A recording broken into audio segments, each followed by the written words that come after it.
ஈஸியான chocolate dart எப்படி செய்கிறதுன்னு பார்க்கலாம். அது பிஸ்கெட் வச்சு பண்ண போகிறோம். Simple method. இப்போ நான் 2 டார்ட்டு பண்ண போகிறேன். அதுக்கு நான் 10 பிஸ்கெட் எடுத்திருக்கேன். உங்களுக்கு நிறைய பேருக்கு பண்ணணும்னா அதுக்கேற்ற மாதிரி பிஸ்கெட் எடுத்துக்கோங்க. இப்போ பிஸ்கெட்டை நல்லா கிரைண்ட் பண்ண போகிறோம். நல்லா பொடியாக வரணும். நல்லா மிக்சியில் அரைச்சிக்கோங்க. நல்லா பொடியாக அரைக்கிறதுக்கு வெயிட் பண்ணுங்கள். இப்போ நல்லா பொடியாக அரைச்சாச்சு.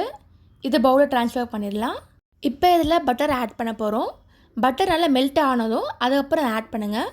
இப்போ நல்லா மிக்ஸ் பண்ணிக்கோங்க. இப்போ இந்த மாதிரி சின்ன கிண்ணம் எடுத்துக்கோங்க.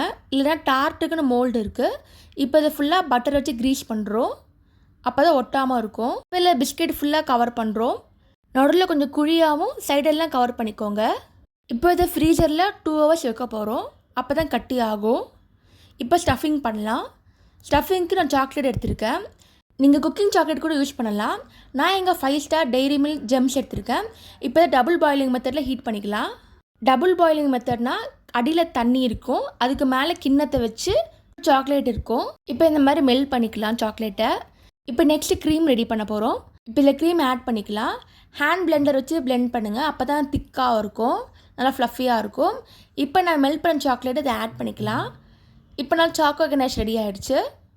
நெக்ஸ்ட் நம்ம ஃப்ரீசர்லேருந்து எடுத்தால் டார்ட் எடுக்கலாம். இப்போ பிளெண்ட் பண்ண க்ரீமை உள்ளே வைக்கிறோம். கார்னிஷுக்கு சாக்லேட் துருவி போடுறேன். இந்த மாதிரி துருவிக்கோங்க. லைட்டாக பாதாம் வைக்கிறேன்.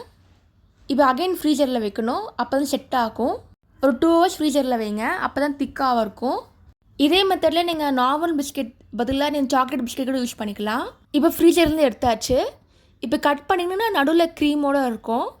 ஈஸியான சாக்லேட் டார்ட் ரெடி ஆகிடுச்சு. நீங்களும் ட்ரை பண்ணி பார்த்துட்டு எப்படி இருக்குன்னு சொல்லுங்கள். இந்த மாதிரி சிம்பிள் ரெசிபிலாம் யூடியூப் சேனலில் போட்டிருக்கேன். அதையும் மறக்காமல் செக் பண்ணி பாருங்கள். தேங்க்ஸ் ஃபார் வாட்சிங். லைக் பண்ணுங்கள், ஷேர் பண்ணுங்கள், சப்ஸ்கிரைப் பண்ணுங்கள்.